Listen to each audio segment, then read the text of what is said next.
going on, my friends? As the sun goes down, I wanted to talk about something important, something that I had a really hard time with in my life until I put to action a bunch of different plans, a bunch of different things that I've read, and I want to share that with you. So I titled this video, 7 Ways to Connect to the Ultimate Source, or 7 Ways to Connect with the Creator, with the Most High. I don't want to say God because there are many gods here. Some people think that money is their God, or something that controls them is their God. But I want to talk about 7 ways to reconnect with the Source, with the Most High, with the Ultimate Source, right? I want to make this kind of quick. But it's in no particular order, but you'll see many of these, when you do this in this order, a lot of them align up with themselves. So number 1, make gratitude a part of your routine. Like literally, you have to be in the state of gratitude. When you wake up, when you go to sleep, and in between, always be in the state of gratitude. Now, a lot of us, especially in my culture, being Muslim and Desi, we are like, yeah, I'm grateful. I'm grateful for, my house, or I'm grateful for my apartment, but they're always looking for something better in their mind. You can't be in the state of thinking that you don't have what you need right now, what you asked for, and then think it somewhere else in the future and still be in the state of gratitude. See, that's not gratitude. That's like complaining. You can't complain about your car and say that you're grateful for your car. You can't complain about something and say you're still grateful for it. You can't. Gratitude is a space. So when you are in the state of gratitude, it's like a stepping stool to higher consciousness, higher vibrations. So gratitude is really important. The way to have gratitude properly is to show your gratitude to that, what you're grateful for. So how do you show gratitude to your car? You still take care of it. You change the oil in a timely manner. It doesn't matter how beat up it is or how much you hate it. You take care of it because you are grateful for it. And if you're grateful for it, that will the Creator, Allah will put more baraka in that thing that you're grateful for, so it'll open up doors for you. Now that car, because you're taking care of it and you're grateful for it, it's not breaking down, and now say you can take a farther trip where it opens the doors and you meet somebody and then your business gets better. I mean, that's how it works. That's how it works. Cause and effect. There's all this stuff happening in the background and the unseen, but it cannot start without gratitude. Gratitude. That is one of the most important things that people cannot get. They cannot attract anything because they don't have gratitude, true gratitude. They're still complaining. They're still in the situation where they're not showing their gratitude. Oh, I'm grateful for my car, but I'm not going to take care of it. No, that's not gratitude. Or you're grateful for your body, but you're not feeding it proper nutrients that will help you excel and be the vessel that gets more abundance. Okay, number 2, work on breathing. Like we breathe, like we're always in a state of, a lot of people are in a state of anxiousness. So they're breathing heavy, like, okay, like worried, they get scared, and their breathing is fast. No one's, like, you have to consciously breathe.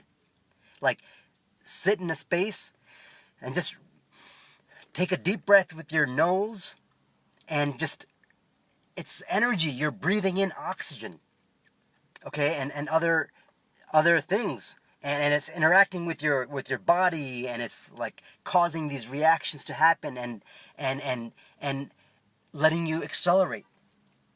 So that's breathing. But doing that breathing, you can be in a state of meditation. See, being in a state of meditation where you are, which is 3 meditation. 4 is increase your awareness. 5 is be in the moment. 6 is take control of your thoughts. But they're all in one. They're all in that work on your breathing, and you're working your breathing, so you're in a state of meditation. Okay, then when you're in a state of meditation, you increase your awareness to the now, not in your past. You're not thinking, breathing heavily and being still and thinking about something that happened in the past or being anxious about the future. No, you're in the now, present, thinking about the breath, the oxygen, invigorating your organs and putting oxygen in your body, and deep breath, and then when you exhale all out that stress, and then when you inhale the good prana, the energy, the chi, the I don't know what they call it in Arab language, but it's something, It's just we haven't been aware of it. We haven't been aware of it. It's been hidden in our own system of spirituality, which is Islam religion, and it has been told to us, and that's why we're in the state we're in. So when you ask somebody like, ask the average Muslim, I do, it's like, do you meditate? Oh no, I pray, brother, that's meditation for me, that's yoga for us. It's like, then why aren't you reflecting that? I'm not saying stop doing this stuff, I'm saying is incorporate this in your life, on top of praying, on top of ibadah, on top of all that stuff, okay? Increase your awareness, I think I said that. Be in the moment, as in watch, what is it? Be in the moment, by watching your thoughts. Be in the moment by watching your thought. Don't be in the past. Don't be anxious in the future. Because when you're anxious in the future, you're bringing the past, version of you into the future, and then you're anxious about it because in the past it didn't work out. So you're anxious about it, and then you're not in the now. Everything you need, everything you ever wanted is in the now. It's not anywhere else. Take control of your thoughts. I said this a couple days ago. So when you're meditating, you're not thinking about all these crazy things. You're only thinking about, I oftentimes just meditate, close my eyes, just think about nothing, and it's like, what do you mean think about nothing? It's like when you're not thinking about your problems, or let's just say you're not thinking about 20 things, and you're thinking about nothing, then you're thinking about everything. See? When you aren't grasping one pencil in your hand and you unclutch it, then you have the potential of grasping all the pencils. Like when you're not in the thought, you're not thinking about things, you're in the present now of the infinity of now. And everything opens up. So when you do that for 10 minutes or as much as you can, and when some thoughts come in, you think of it as a train coming inside of a station. It comes on the platform, you watch it, and you let it go through. Like mental picture of it, like train stopping. Okay, I don't want that thought. Get out. I'm not boarding that train. And then that train, it comes by less frequently and less frequently as you practice this. Okay, take control of your thoughts. Don't let those thoughts run your life. And do that for 9 minutes a day. Do that in the morning. Do that as upon rising after Fajr. Do that when you're stressed out or when you're 20 minutes early. To some meeting. Do that for 9 minutes. That is worth more than probably the meeting itself, because what happens is when you get to that vibration state, you vibrate at that level, then doors open up to you. Because you increase your awareness, you increase your consciousness, you raise your consciousness up to a higher perspective than just 3D reality and all this pain and hurt and suffering and worry and all that stuff. You are on the bridge to a higher dimension of greater thought, of a higher frequency. You're like on the elevator going to a higher floor. The higher floor you go to, the more you can see, the more perspective you have. The more perspective you have, the more you can see the different angles of what's going to happen if I do this and that. And when you get out of this kind of practice, these 7 habits, and you do it daily, it becomes second nature. So it's not like you have to do all these things separately. It just becomes one. And it's life. This is like the art. And it's practice. It takes practice. It takes dedication.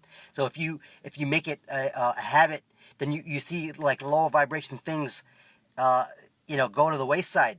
Slowly they go to the wayside. You don't want to be around people that aren't raising themselves up. Of course you want to be around friends, but there comes a point where you are just like your friends, and you're like a group.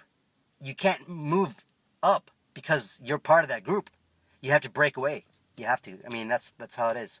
You know, you don't see eagles like hanging out with crows. You know, and you don't see crows hanging out with like I don't know, pigeons. You know, but I'm just saying. I'm not saying they're better. I'm just saying you are. It's just a series of different realizations, and your shell. You know, you're a larva, then a pupa, then a larva, then an aphid into a ladybug, or like a larva into a caterpillar that goes into the cocoon. It transforms and becomes a butterfly. It can never imagine that. It can never imagine it, but it just knows to do it, and it has its faith in the creator that it's going to become a butterfly. It's not worried about anything else. It just happens. And it's like, that's the state you have to be in. And that's when you will basically be in this matrix, but not of the matrix. You're in this world, but not of the world. You're in the dunya, but you're not of the dunya. But your physical shell needs things of the dunya. So you can have a pizza from Domino's, which is right in front of me, or you can have a pizza from Pizza Hut, or you can get a gourmet pizza and make it yourself. Now, they're all pizzas, but they're at different vibrations. See, one pizza, you're letting Domino's decide what bread and cheese and what to put inside you.